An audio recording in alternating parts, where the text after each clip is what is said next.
राष्ट्रवादी काँग्रेसच्या कोर कमिटीची आज बैठक आहे। संध्याकाळी 6 वाजता या देवगिरीवर या बैठकीचं आयोजन केलं आहे। या बैठकीत राज्यसभेवर शिक्कामोर्तब होणार आहे। राज्यसभेवर पक्षाकडनं कुणाला संधी मिळणार याकडे आता सर्वांचं लक्ष लागलेलं आहे। संध्याकाळी 6 वाजता देवगिरीवर ही बैठक पार पडणार आहे। ओम देशमुख आमचे प्रतिनिधी सध्या आपल्यासोबत आहेत। ओम, राष्ट्रवादी काँग्रेसची कोर कमिटीची महत्त्वाची बैठक पार पडते आहे। राज्यसभेच्या जागेवरनं जो एक प्रकारचा तिढा निर्माण झालेला आहे त्यावर तोडगा निघू शकतो का?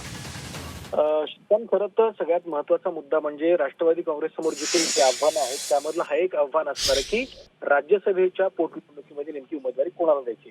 आपण पाहतोय की छगन भुजबळ यांच्या नावाची प्राधान्याने चर्चा होते, परंतु त्यांनी जी अट ठेवली आहे त्या अटीमुळे कुठेतरी राष्ट्रवादीकडनं आणि विशेषत्वानं मुख्यमंत्र्यांकडनं सुद्धा या संदर्भात विचार केला जातोय।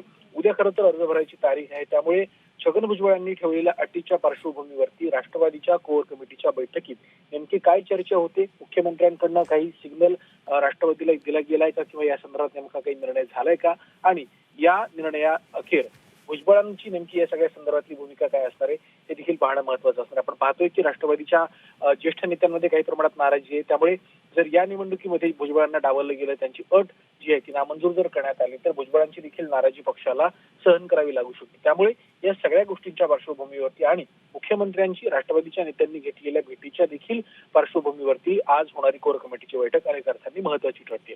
त्यामुळे उद्या जाहीर होणाऱ्या नावाच्या आधी ही होणारी कोर कमिटीची बैठक, या बैठकीत नेमकं कोणाच्या नावावरती शिक्कामोर्तब होतंय आणि राष्ट्रवादी पोटनिवडणुकीमध्ये नेमकं कोणाच्या नावावरती निवडणुकीचा जो आहे तो अर्ज भरते हे देखील पाहणं महत्वाचं असणार। त्यामुळे आजच्या बैठकीत नेमकं काय होतंय पाहणं खूप इंटरेस्टिंग असेल। श्रीकांत, निश्चितच धन्यवाद ओम या माहितीसाठी।